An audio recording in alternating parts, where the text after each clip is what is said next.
నారాయణ నీ లీల నవరసభరితం నీ ప్రేరణచే జనించే బాలభారతం బాలభారతం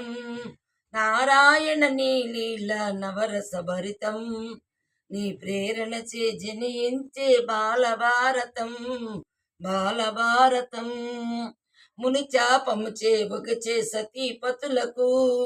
తనయుల నొందే మార్గం తాపసి తెలిపే ముని దుర్వాసుడు చెప్పిన మంత్రము చేత ముని దుర్వాసుడు చెప్పిన మంత్రము చేత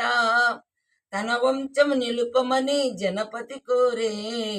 నారాయణ నీ లీల నవరసభరితం నీ ప్రేరణ చే జనించే బాలభారతం బాలభారతం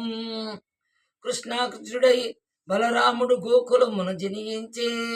కుంతికి ధర్ముని అనుగ్రహమున కులదీపకుడు దయించే ఆ శుభవార్తకు గాంధారీ సతి అసూయ చెందినది ఈశున గర్భం తాండనమించి తాను నరించినది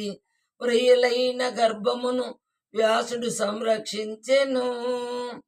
పిండమును నూటొక్క కుండలు విభజించెను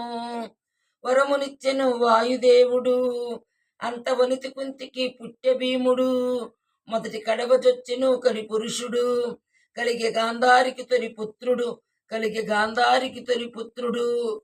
దుర్యోధన జననము సే దుశ్యకుములుతోచే దుర్యోధన జననము సే దుశ్యకునంబులుతోచే దుర్భర రావంబులకు దుఃఖించను జగతి దుష్టుల శిక్షించుటకై శిష్టుల రక్షించుటకై అష్టమి శుభలగ్నమున శ్రీకృష్ణుడు వెలసే నారాయణ నీ లీల నవరసభరితం నీ ప్రేరణ చే జనించే బాలభారతం బాలభారతం నారాయణ నీ లీల నవరసభరితం నీ ప్రేరణ చే జనించే బాలభారతం